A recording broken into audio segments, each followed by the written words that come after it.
Bonjour et bienvenue sur un nouveau podcast. Aujourd'hui, on se retrouve avec Betty Kelbel, qui est médium et psychogénéalogiste.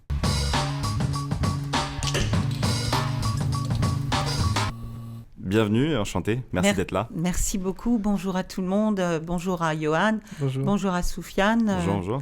Bonjour aux petites mains qui travaillent derrière. C'est très gentil d'être venu, d'avoir accepté l'invitation. Mais c'est avec grand plaisir. En plus, vous n'êtes pas de région parisienne, donc vous venez... Non, je viens d'Alsace et j'habite au pied du Mont Saint-Odile, à Aubernais. D'accord. Dans une jolie petite ville touristique d'Alsace. Eh ben, c'est très gentil. En tout cas, ça nous fait très plaisir de vous recevoir. Et on est très curieux d'en savoir un peu plus sur un domaine qu'on connaît pas du tout.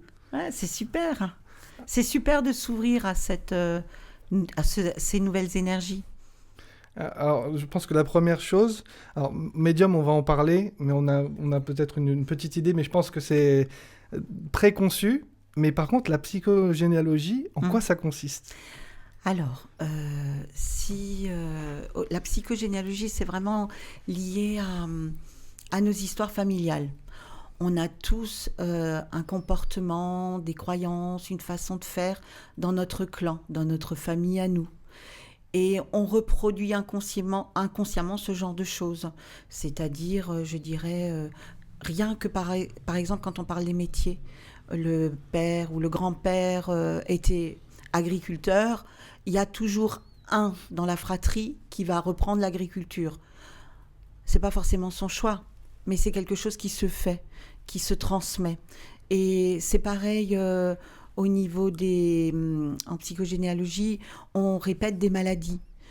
Par exemple, le grand-père est décédé d'un cancer des poumons. Il fumait, il buvait, bah oui, c'est normal. C'est ce que va vous dire la médecine. Après, il y a le père qui, lui aussi, a un cancer des poumons, mais qui, lui, ne fumait pas et ne buvait pas. Et là, on se dit, ah, mais c'est normal, c'est parce que ça se transmet. Oui, ça se transmet, mais pas forcément comme on pourrait le penser. Ça se transmet par rapport à des blessures, à des secrets, à des non-dits. Et en psychogénéalogie, on va chercher ce qui n'est pas vu, ce qui n'est pas reconnu et ce qui se tait ou qui reste dans le secret du clan. Et souvent, dans nos vies, on peut aussi vivre des difficultés. Par exemple, on est 3, et puis le deuxième, il ne va pas trouver de boulot. Et il rame. Il trouve un boulot, il le garde 1 an, 2 ans, puis après, on ne sait pas pourquoi, ça capote. Donc, il recommence à chaque fois. Et parce qu'il y a quelque chose qu'il porte en lui qu'il ne connaît pas, qu'il ne sait pas. Et en fait, quand on fait un travail de psychogénéalogie, on va chercher d'où vient la problématique. D'où vient ce processus par exemple, du deuxième, Olivier, je dis par exemple Olivier, qui ne trouve pas de boulot. Big up à tous les oliviers. Oui, big up à tous les oliviers. Et les olives aussi. et du coup, donc, ça ne relèverait pas que de l'aspect génétique. C'est vraiment... tout se fait de façon inconsciente. Et la psychogénéalogie, en fait, c'est quelque chose que je ne connaissais pas, mais je suis tombée dedans parce que je suis née du mensonge. Donc, je suis ce qu'on appelle la tâche dans la famille. Et quand j'ai découvert, la première fois quand je parle de médiumnité, c'est vrai que en 2010, j'ai commencé à entendre dans ma tête des voix. Alors, je ne suis pas folle. 2010. 2010, oui. Et j'ai entendu dans ma tête, ma mère avait développé un cancer de l'œsophage. L'œsophage, c'est la gorge. Et la gorge, c'est je tais quelque chose que je ne veux pas dire.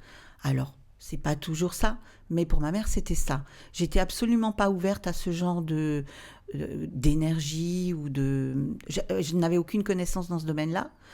Mais j'ai commencé à me poser beaucoup de questions au niveau de ma famille. Ma mère m'a dit, pendant la guerre, ils sont tous morts, mes parents, mes sœurs, j'ai plus personne, tout le monde est décédé. Donc moi, j'ai cru ce que ma mère me disait. Donc j'étais enfant unique. Et j'avais un double secret, je portais en moi un double secret, c'est qu'en fait, ma mère était la maîtresse de mon père, puisque mon père était marié. Et ils se sont rencontrés sur le tard et ils m'ont eu. Et c'est pour ça que je porte le nom de famille de ma mère. J'ai pas été reconnue par mon père, même s'il m'a élevée, j'ai pas été reconnue par mon père. Et en fait, toute ma vie, je n'ai connu que des galères. C'est-à-dire que j'avais le sentiment d'appartenir à personne et en même temps, je rêvais d'avoir un frère ou d'avoir une sœur, d'avoir une famille. C'était vraiment mon souhait. Et ma mère était carriériste et elle souhaitait... enfin, elle m'a mis en pension à l'âge de 6 ans, jusqu'à l'âge de 15 ans. Et parce qu'elle me disait qu'elle ne pouvait pas s'occuper de moi et qu'elle devait travailler, et que mon père n'était pas tout le temps là et qu'elle ne pouvait pas forcément compter sur lui, sans me dire qu'en fait, elle était sa maîtresse. Mais moi, je n'ai jamais cherché à comprendre. J'ai vécu ça comme ça. Mon père est né en 1907, ce qui fait qu'il m'a eu très tard. Il avait 64 ans quand je suis arrivée au monde. Et ma mère en avait 37. Et ce qui est très intéressant en psychogénéalogie, c'est qu'on reproduit quelque chose, même si on ne le sait pas, même si on ne le connaît pas. Inconsciemment, on va reproduire les mêmes choses. Et je vous dis ça parce que c'est important. Puis, toute ma vie, je n'ai vécu que dans la peur du manque, financièrement, peur de ne pas y arriver. Et je vivais vraiment ça. J'avais l'impression que j'y arrivais jamais. Financièrement, c'était compliqué. Sans savoir d'où ça venait. Oui, mais je pensais que c'était moi. D'accord. Et je me suis mariée et mon conjoint, il faisait les comptes tous les 2 jours. Et ça me mettait ça me mettait mal parce que chaque fois, il m'appuyait, il me disait « T'as encore dépensé de l'argent pour les gamins? T'as encore fait ci ?» Je me suis dit « C'est pas possible, c'est horrible. Est-ce que la vie, c'est que ça? L'argent, l'argent, l'argent. Et est-ce que je suis vraiment nulle et je suis pas capable de garder l'argent? C'est quoi le problème ?» Et ma mère me disait tout le temps, Betty, dans la vie, quoi qu'il arrive, je ne t'aiderai pas financièrement. Si tu n'y arrives pas, il va falloir que tu te débrouilles toute seule. C'est comme ça que tu y arriveras. Et j'ai eu mon fils aîné, j'avais 19 ans. Et 1 an et demi après, j'ai accouché de non, sa sœur.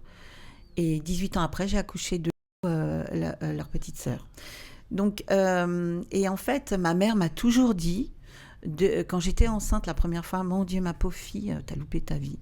Quelle idée d'avoir un enfant aussitôt. » On a des influences en fait directes de... Oui, c'est des croyances, ce sont des croyances. Mais moi, quand j'ai su que j'étais enceinte, j'étais heureuse d'avoir ce petit qui poussait en moi et j'avais déjà fait une fausse couche avant. Et en fait, pour revenir à mon histoire... ma mère, avec son cancer de l'œsophage, faisait un traitement en chimiothérapie. Et un soir, je rentre du boulot, enfin, je l'avais vue, puis je rentre, je me dis, mais comment on peut être aussi fermé et froid alors qu'on est en train de mourir? Ma mère était en train de mourir de son cancer. Mais elle n'était pas sympa. Elle n'était jamais sympa avec moi. Elle était toujours très dure avec moi, comme si j'étais un boulet pour elle. Donc... et j'en parle librement aujourd'hui parce que ma mère est décédée, mais j'ai eu une belle interaction avec elle après. Et je suis en train d'écrire un livre sur la résilience et le pardon, mais c'est grâce à ma mère que je vous en parle aussi librement aujourd'hui. Pour moi, il n'y a rien de pire que le non-dit et le secret, le tabou, ne pas dire. Et ma mère était comme ça. Et en fait, j'entends dans ma tête, mais Betty, cherche l'histoire de ta mère, va voir. Est-ce que tu es sûre que ta mère a plus ses parents? Est-ce que tu es sûre de ça? Donc, je vais sur Internet, sur Google, il était 23h30. Ça, c'est en quelle année? En 2010. En 2010, oui. D'accord. 2010, oui, 2009-2010. Non, Lou avait 1 an et demi, donc c'était en 2010. Et je tape le prénom et le nom de ma mère. Et tout de suite, le premier message qui apparaît sur Google a été mis 2 mois avant que je fasse ça. Donc, on va dire que tout était programmé pour que je découvre le secret. Et je découvre un message qui dit « Je recherche ma sœur Nicole Kelbel, demeurant quelque part en France », avec la date de naissance de ma mère. C'est dingue. J'ai dit « Mais c'est super, ça veut dire que ma mère a une sœur encore en vie. » Et le choc que vous avez dû avoir, émotionnel, non, de joie? À ce moment-là, j'étais juste contente de me dire « Ah, mais en fait, je suis pas seule. On n'est pas seules toutes les deux. » Mon père était décédé depuis longtemps. Donc, je me suis dit « Ah, j'ai une famille. » Et c'était signé Sandra. Je réponds à cette Sandra et puis je lui dis « Ma mère est au seuil de sa vie. Voici mon numéro de téléphone. Je suis heureuse de pouvoir faire connaissance avec vous. Une semaine passe, Sandra m'appelle, elle me dit « Bonsoir, je suis Sandra. » Je dis « Je ne sais pas qui vous êtes. Je suis la dame du message de Google. » « Super, vous êtes la sœur de maman. » Elle me dit « Non, je suis la fille. » Ah oui, la fille de la sœur de maman. Okay. Elle me dit... Ah, d'accord, du coup, donc, la cousine. Ouais, et elle me dit « Non, je suis la fille de Nicole. » Donc, ma sœur à moi. Ah. Mais elle me dit « C'est pas tout. J'ai aussi un frère. » Ok, et elle me dit, mais vous êtes qui? Je dis, mais moi, je suis la fille de ma mère. Je porte son nom, je suis la fille de ma mère. Et donc, premier secret dévoilé. Je vous la fais courte, mais en fait, ma mère a eu 2 enfants avant moi. Et pour des raisons, on va être dans... Il n'y a aucun jugement. Elle est partie un jour et elle a recommencé sa vie, mais elle les a laissés. Elle est partie, elle a recommencé. Ses enfants ne les connaissaient pas? Alors, elle les a élevés. Sandra avait 3 ans et Jean-Christophe 1 an. Et elle est partie du jour au lendemain sans donner signe de vie. D'accord. Mais je peux vous dire que ma mère, on lui aurait donné le bon Dieu sans confession. Okay. Jamais on n'aurait pu soupçonner ce secret. Alors, je vous rappelle qu'elle avait un cancer de l'œsophage, la gorge. Mm-hmm. Alors, quand on tait quelque chose qu'on devrait dévoiler au grand jour, c'est pas grave. À un moment donné, ça va se répercuter dans le corps. Ok. À ce moment-là, c'est un déclic pour vous? À ce moment-là, je me suis dit, mais c'est super. J'ai dit, ça veut dire que j'ai une famille. Et moi, j'habitais déjà à l'époque à Aubernais. Et je lui ai dit à cette Sandra, mais il faut absolument qu'on se voit, mais vous devez habiter loin. Elle habitait à 15 km de chez moi. Et mon frère habitait dans la même ville que moi. Mais vous habitiez à cet endroit-là par hasard. Ah d'accord, ce n'est pas... On n'est pas originaire d'Aubernais. Donc c'était vraiment c'était par hasard. Mais il n'y a jamais de hasard dans la vie. C'est le destin. Il n'y a que des synchronicités et des rencontres. Donc, ça devait être. Moi, je dis, j'étais prête, on va dire, dans ma vie personnelle, à passer à une autre étape. Et donc, ça a commencé par ça. Déjà, c'est très fort de partager tout ça, parce que c'est super intime. Oui, mais justement, en psychogénéalogie, l'intimité n'a plus sa place. Sinon, ça n'a pas de sens. D'accord. Dans beaucoup de familles, on pense des fois qu'il est bon de ne pas dire les choses parce qu'on ne veut pas faire souffrir, parce qu'on se dit que c'est le passé. Je vais vous donner un exemple tout bête. Une femme qui perd un enfant, son premier enfant, on va lui dire, on va remonter une génération, la génération de nos parents ou de nos grands-parents, parce que nous 3, on récupère les mémoires de nos grands-parents ou de 100 ans au-dessus de nous. Ça veut dire que ce qu'on fait les grands-parents, c'est nous qui portons les mémoires de ça. D'accord. Et donc, on dit à cette femme, elle perd son enfant, elle fait une fausse couche ou elle a un enfant mort-né, et on va lui dire, écoute, c'est pas grave, t'en auras d'autres derrière. Mais il y a une chose qui se passe, c'est la souffrance de cette femme qui a perdu cet enfant et qui la porte en elle, mais qui n'en parle pas parce qu'effectivement, après, elle a eu d'autres enfants. Et en fait, ça va donner après, en psychogénéalogie, c'est là où moi je vais trouver, quand je vais travailler sur un arbre, je vais trouver des secrets comme peut-être la maman qui avait déjà un enfant avant. Et inconsciemment, quand elle a son premier enfant vivant, elle va le nommer Jean ou elle va le nommer Olivier. Olivier, c'est l'enfant de remplacement. D'accord. C'est l'enfant qui vient remplacer celui qu'on a perdu. Okay. Mais c'est pas systématiquement l'histoire de tous les Oliviers. Mais souvent, si c'est pas la maman, ça va être la grand-mère maternelle ou la grand-mère paternelle qui a perdu un enfant. Mais c'est un secret, on n'en a jamais parlé. Ou perdu peut-être 2 enfants. Et Jean, par exemple, Jean-Pierre, Jean-Jacques, enfin peu importe. Jean, c'est l'anagramme d'ange. C'est le petit enfant qu'on a perdu et qu'on n'a pas pu ou baptiser ou en fonction d'eux. Mais c'est celui qu'on a perdu dont on n'a pas fait le deuil. Donc on porte sans le vouloir, oui. Sans le savoir. Voilà. C'est encore plus compliqué sans le savoir. Ouais. Ah oui, les douleurs. On le sait pas, ouais. De nos parents ou de nos grands-parents. Et le bonheur aussi, j'imagine, ça marche dans les 2 sens ou c'est plutôt les blessures? Alors, ça peut marcher dans les 2 sens, mais en psychogénéalogie, si quelqu'un vient me voir, c'est qu'il y a un problème. Mm-hmm. Donc, on peut le régler sans en avoir conscience ou on peut ne pas le régler. Et c'est là où la personne qui travaille ses mémoires familiales va essayer de trouver d'où vient la racine du problème. Donc la racine, c'est vraiment, on va dire, l'ascendance, les ancêtres. C'est vrai ce que tu dis, Yo, c'est intéressant dans le sens où on va jamais voir quelque chose pour le bonheur. C'est-à-dire, je me sens bien, comment je peux me sentir encore mieux Est-ce que, On n'a pas besoin parce qu'on est dans une énergie légère quand on est dans le bonheur. Ouais. On transmet, en plus, on transmet souvent quand on est bien et qu'on rentre dans une pièce et qu'une personne n'est pas bien. On va lui transmettre en fait cette énergie de bien-être et la personne va se sentir mieux aussi. Ça marche Ou dans l'inverse l'autre aussi, sens, hein. Absolument. Je pense que l'inverse c'est plus facile, qu'une personne qui aille mal, elle nous transmette ses, Oui. ses Mais quand douleurs. on est mal, en fait, c'est... et ça, c'est intéressant aussi. Quand on est mal, on va voir chez l'autre, on va lui transmettre un mal-être. Et on va, des fois, peut-être, souvent dans les histoires de couple, il y a l'autre qui râle tout le temps. Oui, tu fais pas attention à moi, gna gna gna. Et en fait, quand la personne râle sur son conjoint ou sa conjointe, c'est pas qu'il lui en veut ou elle lui en veut. Elle s'en veut à elle-même, la personne. Mais elle sait pas comment l'exprimer. Donc, elle va renvoyer ce mal-être sur l'autre. Et c'est l'autre qui va le porter. On cherche à mettre la faute sur l'autre. Oui, parce qu'on se dit, on se décharge, on laisse en fait notre boulet à l'autre, comme ça on se sent plus léger, mais on se sent jamais plus léger. Parce que ça va engendrer un conflit avec l'autre qui va dire oui, tu m'aimes pas, machin, va être malheureux, puis on se sent mal, mais on est tellement fier qu'on n'a pas envie de dire ah pardon, je m'excuse, c'est moi en fait qui vais pas bien.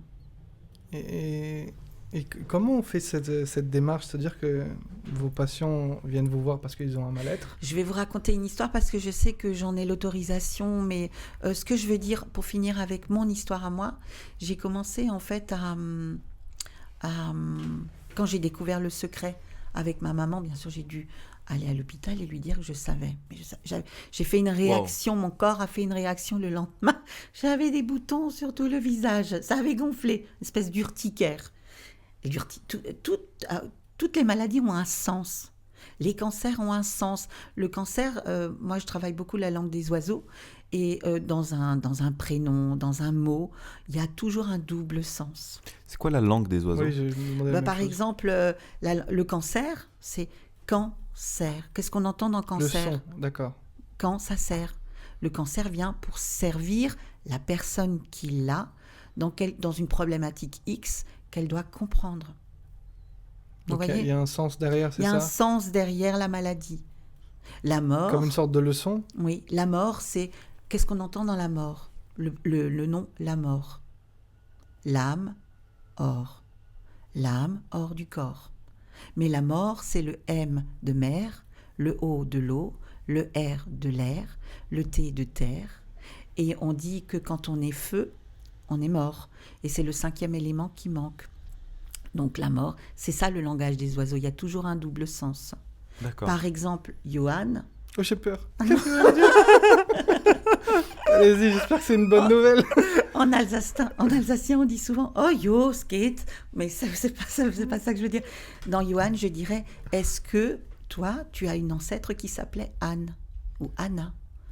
Ça serait intéressant de chercher. C'est possible. Parce que dans Johan, Anna, c'est il y a le prénom Anne. Mhm. Ok. Donc, Toi aussi, hein, Soufiane. Il y a le prénom Anne. c'est pour ça que vous vous entendez si On bien. n'est juste pas, j'espère que c'est pas le même ancêtre. Non, pas du tout. Mais- Mais moi, quand je vais travailler en psychogénéalogie sur un prénom, je vais vraiment le décortiquer et voir, par exemple, Pierre. On connaît tous des Pierres. Souvent, les Pierres sont des aînés. C'est le premier. Si c'est pas le premier, c'est le 4e. Si c'est pas le 4e, c'est le 7e. Parce que le 4e reprend la place de l'aîné. Oui, c'est exactement ça. J'ai oui écouté en fait Ouais, votre podcast. c'est ça. super. Ah, c'est bien. C'est bien formé. C'est important de connaître aussi en Et psychogénéalogie. si le premier, l'aîné, c'est une fille, elle n'a pas sa place. Ah du non. coup, oui, il y a Oui. plein de... Oui, c'est vrai que si l'aîné est une fille, c'est compliqué. Souvent, quand une fille est l'aînée, elle va développer un côté masculin assez fort parce qu'elle va répondre inconsciemment à son clan. Le père transmet le nom. Et c'est ce qu'il a de plus important. Chaque fois que sa femme va mettre au monde un enfant ou sa compagne, il va normalement lui transmettre le nom. Et la femme transmet la vie. Et en fait, si l'aînée est une fille, pour le père, c'est un problème. Parce qu'elle ne va pas transmettre le nom. Elle va que transmettre la vie. dans l'inconscient. Mais quand c'est un garçon, forcément, il va toujours transmettre le nom. C'est la peur que la lignée s'arrête. Vous voyez, tout est inconscient. Tout est dans la tête ou dans le... Parce que depuis que le monde est monde, il est important de survivre. C'est comme ça pour tout le monde. Et donc, si c'est un garçon, on sait que la survivance du clan va continuer à travers le nom. Donc déjà, ça serait déjà une charge pour la fille aînée. Donc la fille, inconsciemment, on lui dit pas. Et souvent, j'ai des filles, ou même pas forcément des aînés, mais ou même des enfants, enfin des adultes qui disent « Oh, moi, j'étais pas désirée. Si.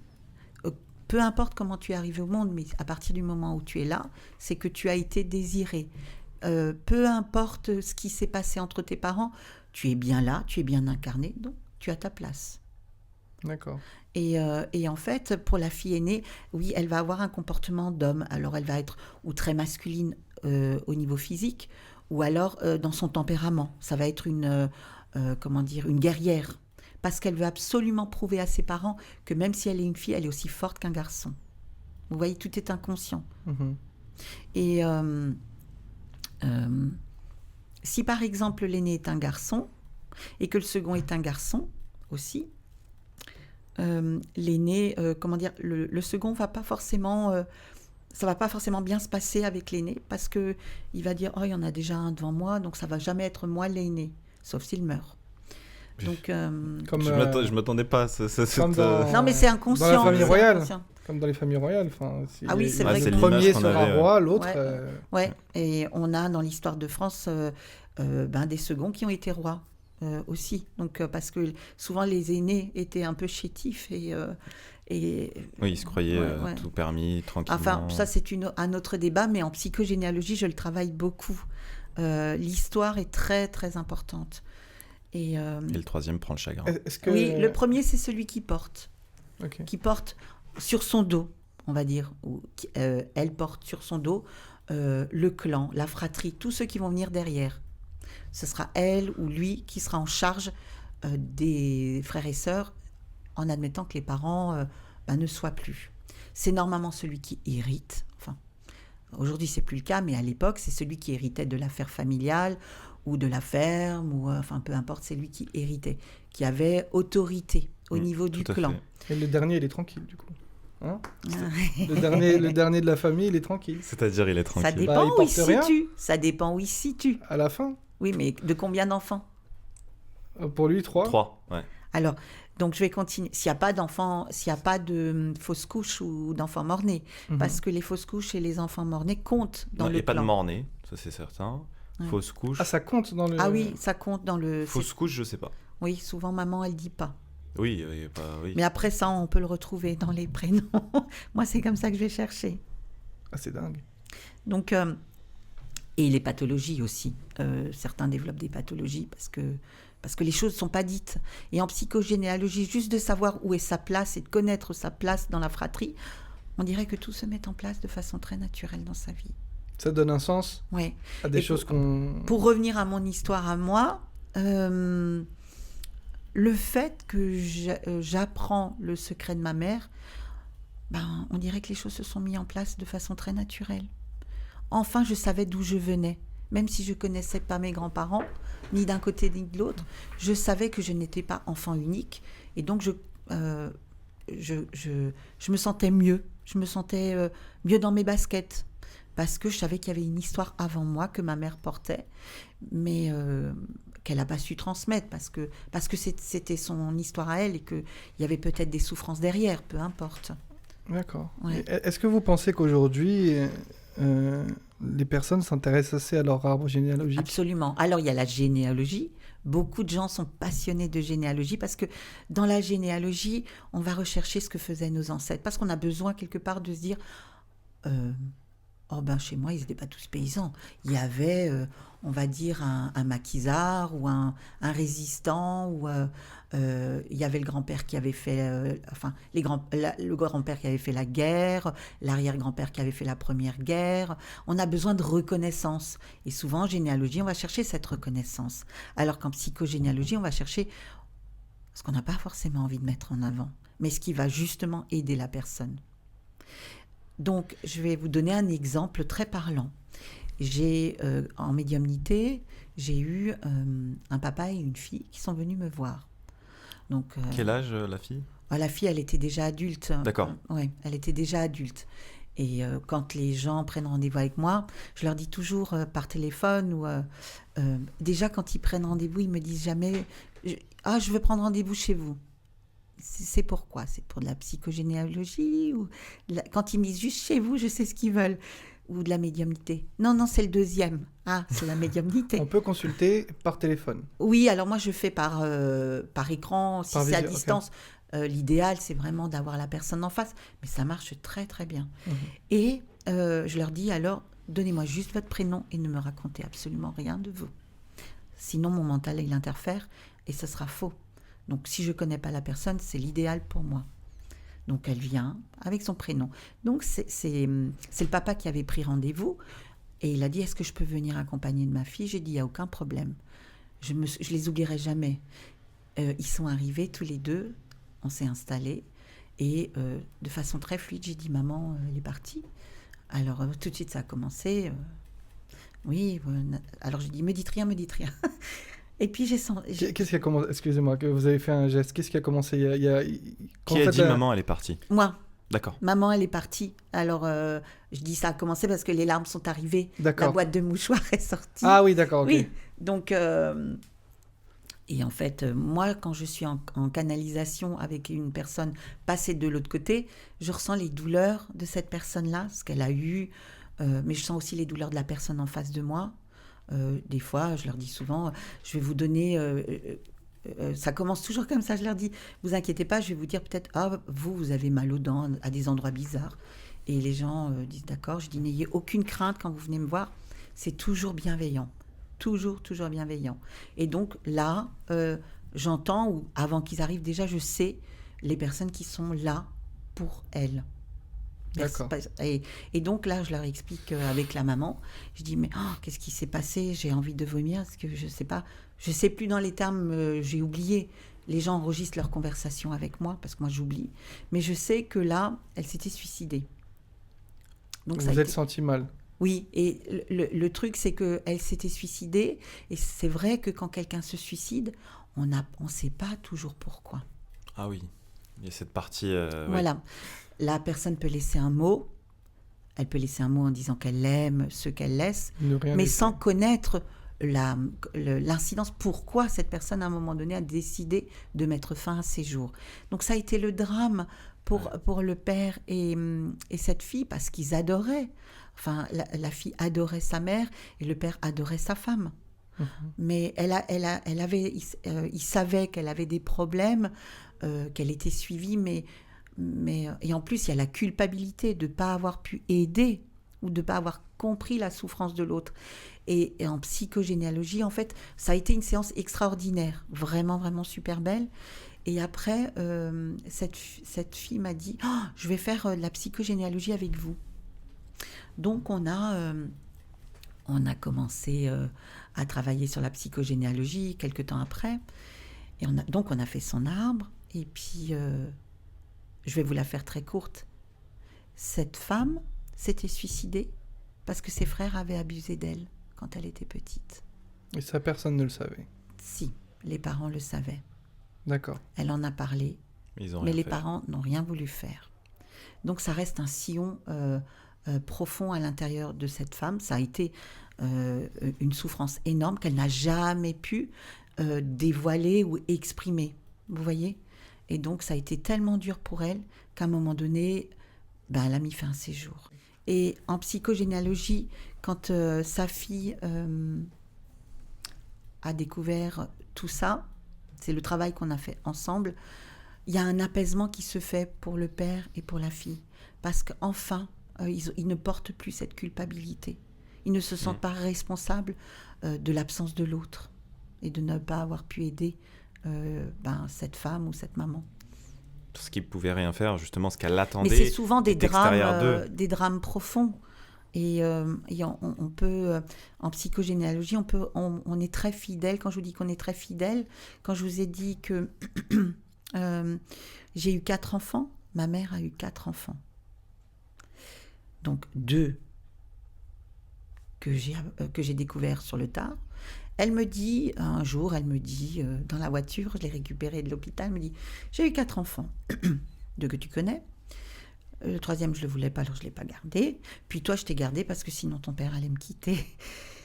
Et elle m'a eu, donc je suis la dernière, la 4e, elle m'a eu à 37 ans. J'ai eu 4 enfants, un que j'ai perdu, mes 2 autres enfants, et Lou en dernier que j'ai eu à l'âge de 37 ans comme ma mère, la 4e. Pareil. Donc on a des schémas. Avec un père différent comme elle. On a des schémas qu'on suit sans le sans le savoir. Sans le savoir. Il n'y a qu'à travers Et je vais aller plus loin là-dedans. Quand je me suis mariée avec le papa de mes 2 premiers enfants, il s'appelle Lévi. Et ma mère me dit, mon Dieu, mais quelle idée. En temps de guerre, c'est toujours eux qui prennent en premier. Et la vie venait lui mettre quelque chose en lumière. Tu veux pas reconnaître d'où tu viens ? Toi, Nicole ? C'est pas grave. Ta fille, elle va le mettre en lumière. Ça veut dire qu'en fait, j'ai découvert, parce qu'après, donc, j'ai fait connaissance avec la famille Kelbel. Donc, ma maman avait encore une sœur en vie. Et elle m'a transmis énormément d'informations, beaucoup de photos. Et elle me disait, tu sais, notre maman, donc ta grand-mère maternelle, est juive. C'est pas grave, je vais me marier avec un Lévi, c'est pas un souci. Si toi, Nicole, tu veux pas reconnaître ça, ta fille va le mettre en lumière. Donc en fait... Il y a toujours, à un moment donné, quelqu'un qui va remettre, on va dire, au milieu de la place du village, une tâche ou un truc que les anciens n'ont pas forcément envie de revoir. C'est pas pour leur reprocher quoi que ce soit, c'est juste pour le remettre en lumière. Ma maman aurait, je pense, accepté de reconnaître, peu importe les choix qu'elle a fait à un moment donné, d'être partie de son foyer ou de dire c'est trop dur pour moi avec les enfants, ça lui appartient. Je suis absolument pas dans le jugement par rapport à ma maman. J'étais beaucoup dans le jugement à l'époque. J'ai dit, tu n'as pas pu abandonner ces 2 enfants, c'est pas possible et tout. Mais après, j'ai fait un travail sur moi et je me suis dit, je suis qui pour juger l'histoire de ma mère, puisque je ne la connais absolument pas, cette histoire-là. Et donc, c'est juste de dire, mais quelle souffrance que cette femme, à un moment donné, s'est dit, c'est trop difficile pour moi, je préfère tout quitter que de continuer comme ça. Et en fait...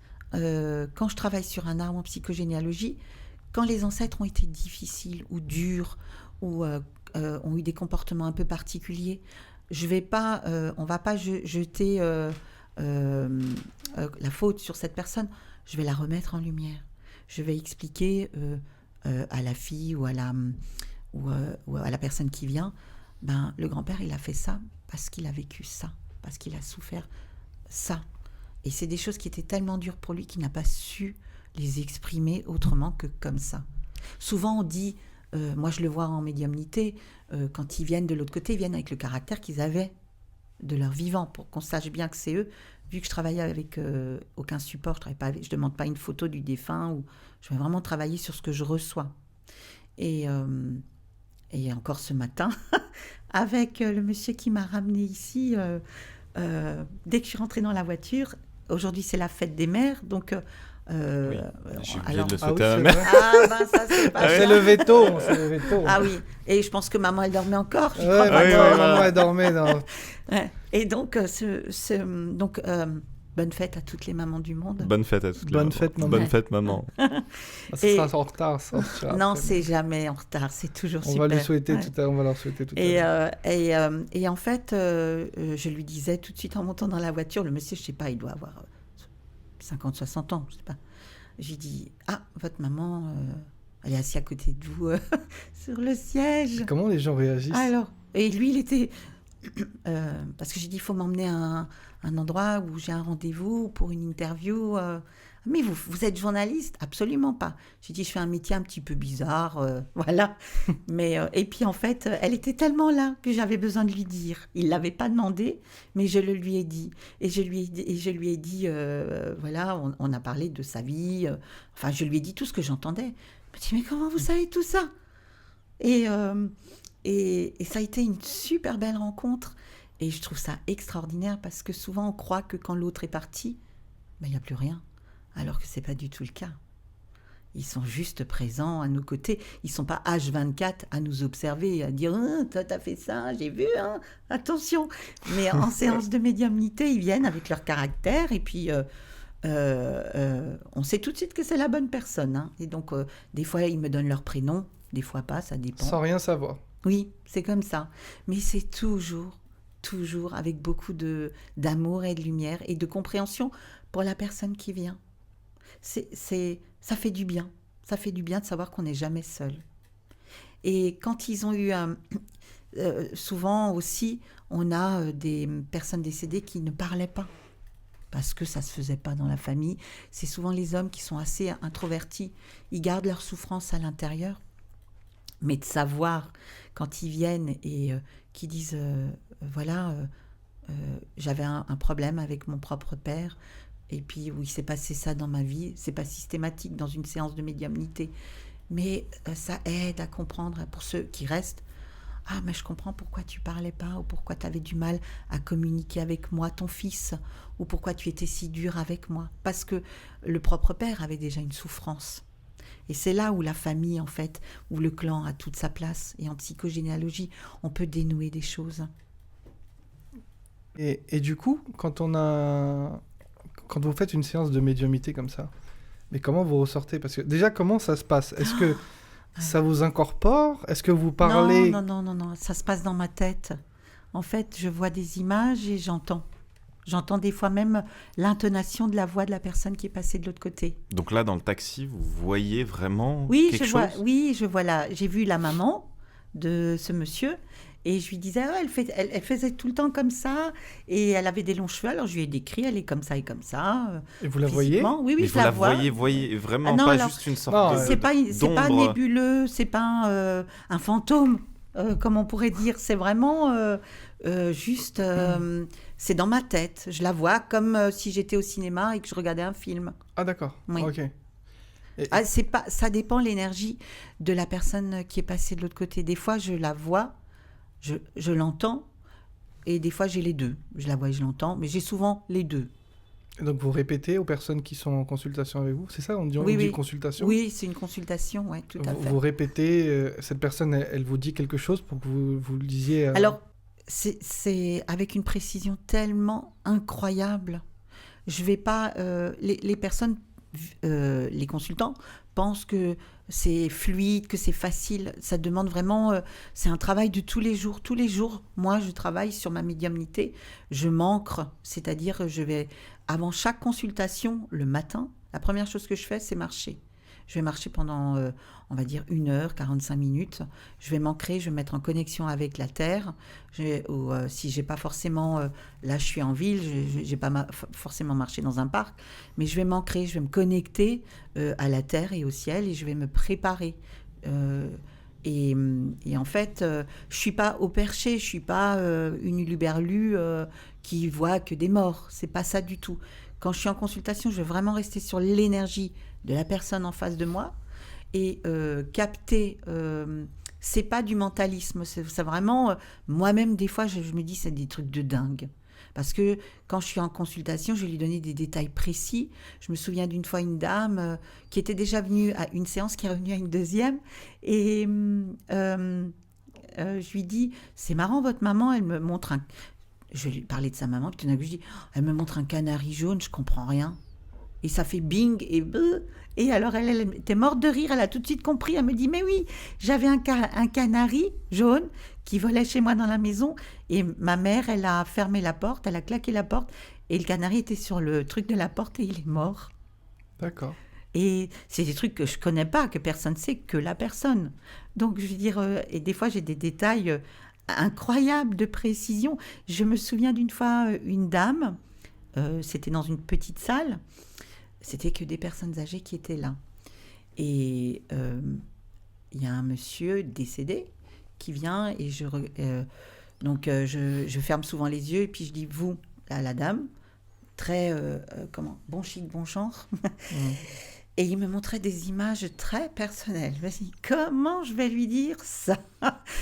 Et je Je dis à la dame, vous avez perdu votre mari. J'en avais 2, madame. D'accord. Alors, comment je vais faire? Parce que j'ai pas, la personne décédée va pas me dire, je suis le deuxième ou donner Je des suis détails. l'amant. Ils en ont rien à faire de ça. Nous, les vivants, on pense que c'est des choses importantes qui ne le sont plus pour eux. Mais donc je lui dis, et puis il me montrait toujours la même image. J'ai dit, mais je vais pas parler de ça.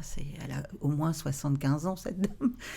Alors elle avait un chignon. J'ai dit, alors il me dit, votre mari, il adore quand vous détachez vos cheveux. Et elle ne détachait ses cheveux que à un seul moment. Elle est devenue rouge, elle m'a dit, il vous montre pas ça?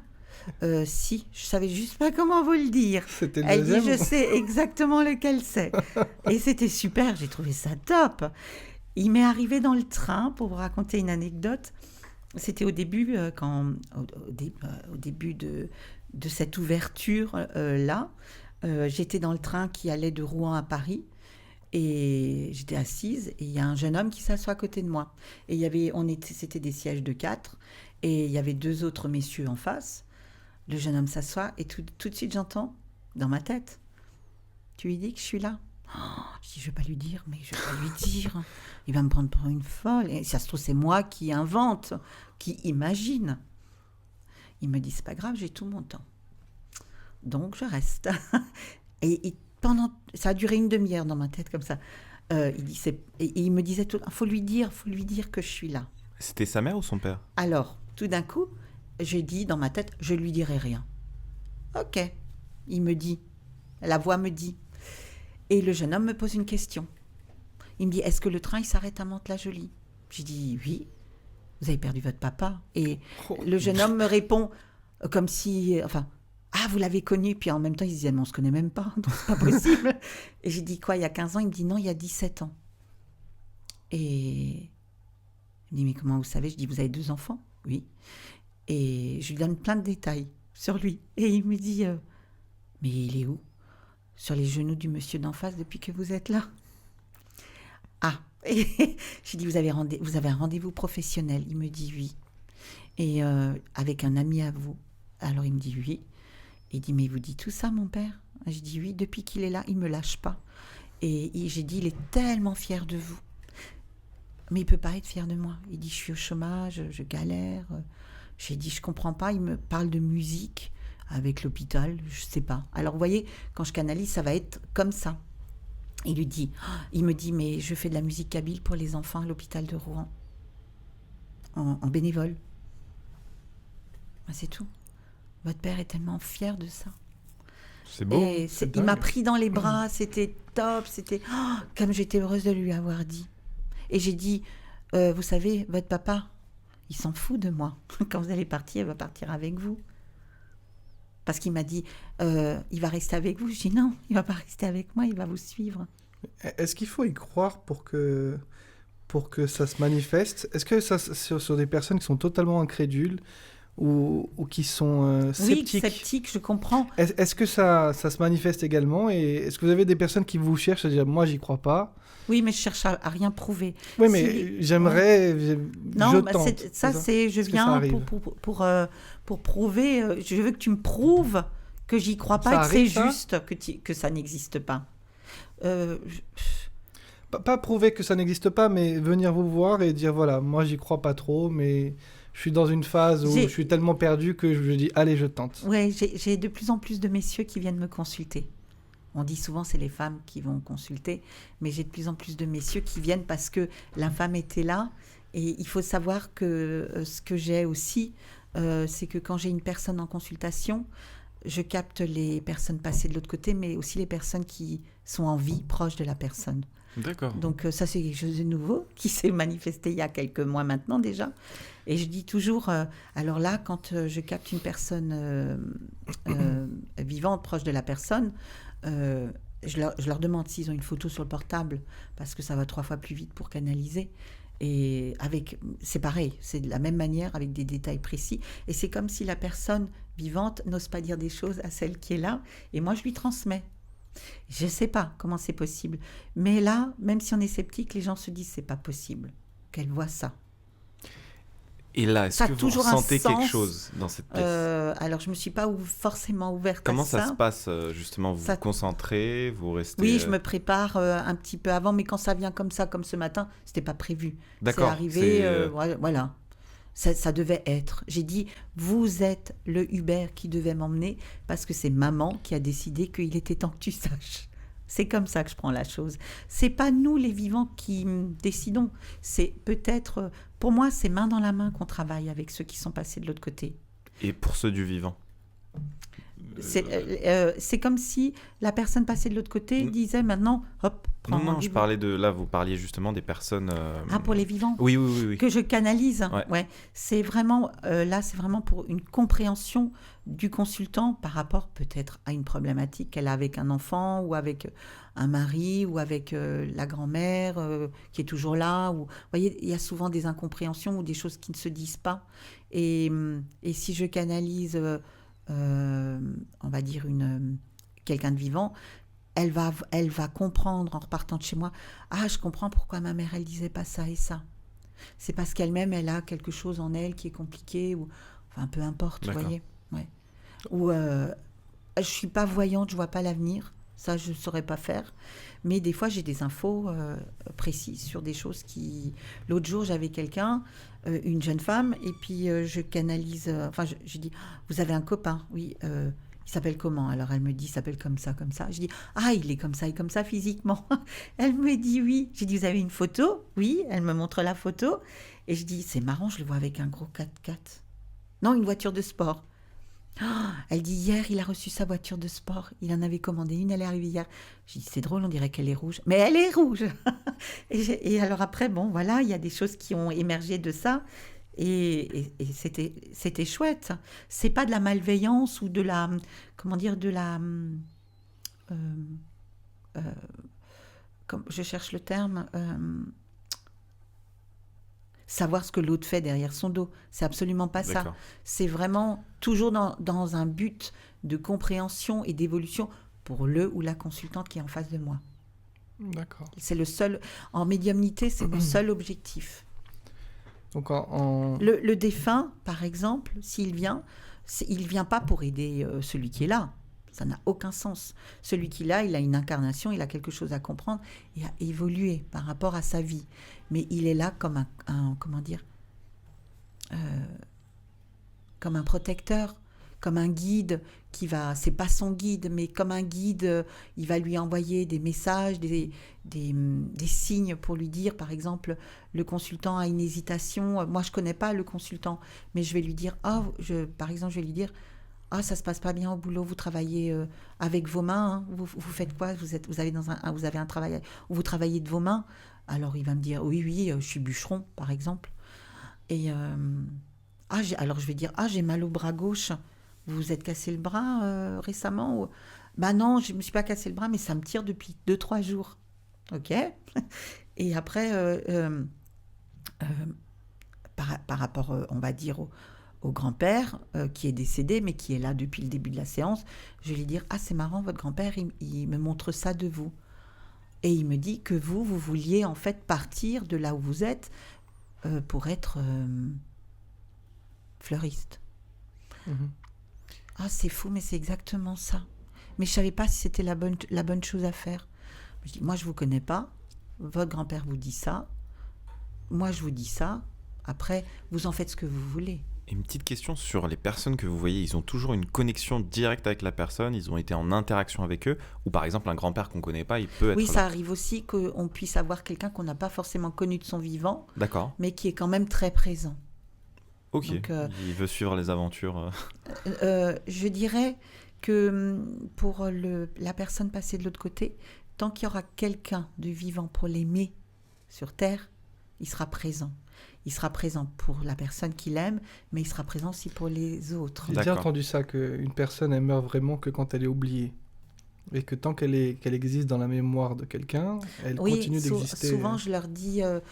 j'ai eu, par exemple, je me souviens, j'ai fait une médiumnité, je fais des médiumnités où ils sont 6, 7, comme ça, en petit comité.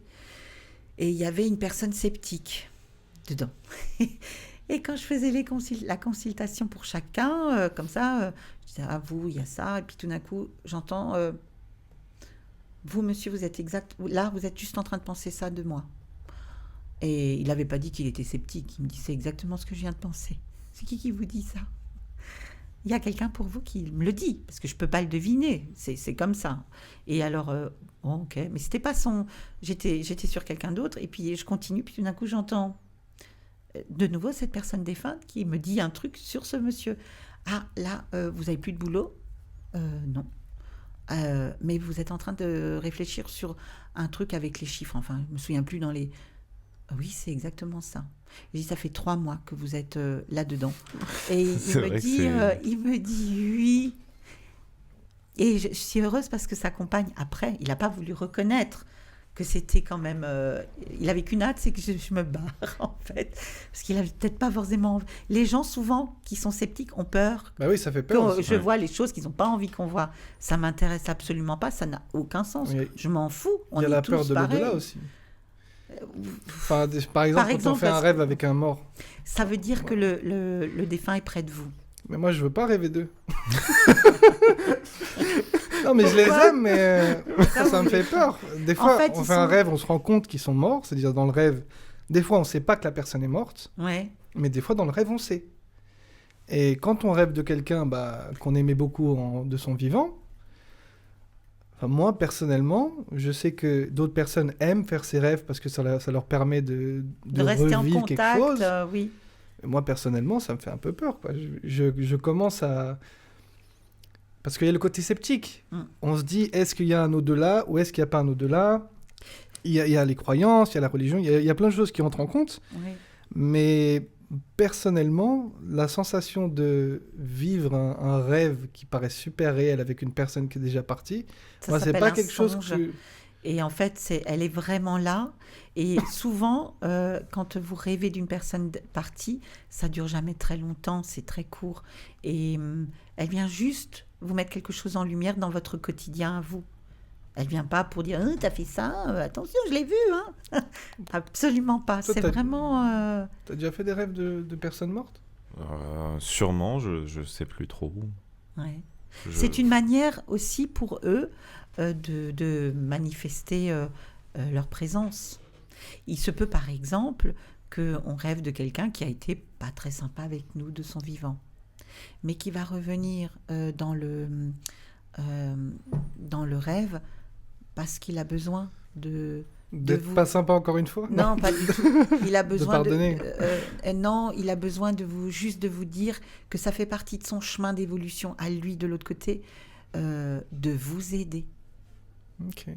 Le seul objectif en fait quand on va voir quelqu'un comme moi, c'est pas que le défunt vienne remplir une souffrance du vivant, c'est juste de comprendre au consultant ou à la consultante qu'il est temps pour elle de s'élever à autre chose que juste moi en tant que Betty, voilà, je fais ça, d'avoir juste une connaissance extérieure de qui je suis. C'est vraiment de travailler en profondeur de qui l'on est. Ok. Moi aussi, Ce que vous faites, vous, de votre vie à vous, en psychogénéalogie et en médiumnité, c'est pareil, vous élevez ceux qui sont passés de l'autre côté. Ok. C'est... Vous les aidez dans leur chemin à eux, qui est propre à eux, de l'autre côté, parce qu'il y a quelque chose qui s'est délivré, il y a quelque chose qui s'est allégé dans votre vie et qui apporte de la reconnaissance pour ceux qui sont de l'autre côté aussi. Super. En tout cas, c'est très intéressant. En tout cas, nous qui sommes plutôt sceptiques. Ouais, moi, je parle pour moi, toi aussi. Oui, je suis plus sceptique. Ça... Mais c'est très intéressant. On devient très curieux de le faire. Alors après, il y a un côté peur de ce qu'on pourrait découvrir. Il y a des croyances. Je pense qu'il y a cette partie aussi. Ouais. Il y a des croyances aussi qui sont très ancrées. Moi, je les ai connues quand ça m'est arrivé. Moi, j'étais commerciale. Puis quand j'ai commencé à travailler sur moi, j'ai fait une année de développement personnel parce que j'avais une peur qui était la peur du manque. Et je me suis dit, comment je pourrais faire pour gagner encore plus dans mon boulot? Et je pensais que le développement personnel m'aiderait à faire ça. J'avais pas du tout envisagé d'être médium. C'était pas du tout dans mes projets. Et puis, est arrivé en 4-5 mois, une évolution intérieure tellement puissante que je cherche à prouver à personne qui je suis. J'ai pas besoin, si je suis là-dedans, je suis dans l'attente de quelque chose de l'autre. Mais j'attends pas que l'autre me reconnaisse. J'attends juste d'être au clair avec moi-même, d'être toujours au respect de qui je suis, moi. Et à partir du moment, on n'a pas besoin d'aller voir quelqu'un comme moi pour fonctionner comme ça. On a juste besoin de se dire à un moment donné, quand on vit une situation, ok, c'est quoi le truc que j'ai pas compris ? C'est quoi qui me met mal à l'aise ? Ou c'est quoi que je dois comprendre dans cette situation-là ? Et moi, comme j'avais toujours peur du manque, parce que dans ma famille, ma mère m'a dit, tu me coûtes cher. Tu me coûtes cher. Ma tante et mon oncle, la sœur de papa, me disaient, tu sais, tu mérites pas de vivre parce que tu es une enfant hors mariage. Une espèce de tâche comme ça, que je viens tout le temps mettre en lumière en étant en vie, en leur montrant que le frère a fauté avec une autre femme que sa femme. Et en fait, ce que je voulais dire, c'est que j'ai tout à fait ma légitimité ici, peu importe comment je suis arrivée au monde. Mais moi, j'ai ma place ici. Et à partir du moment où je reconnais que j'ai ma place là où je suis et que je suis au clair avec moi-même et que j'arrête de me mentir, il n'y a aucune raison que ça aille mal. Et on n'a pas besoin des défunts pour ça. Betty Kelbel, merci beaucoup. Merci C'est moi beaucoup, qui vous remercie. C'est très intéressant. Ouais. On pourrait parler des heures. Avant toute chose, une personne qui voudrait consulter avec vous, comment elle peut faire ? Comment elle peut vous retrouver sur Internet ? Alors, elle tape juste Betty Kelbel. C'est pas bien compliqué. D'accord. Medium. Et elle va me trouver sur le net. Vous avez un site Internet. On mettra oui, dans la j'ai un site description de la internet, vidéo. oui.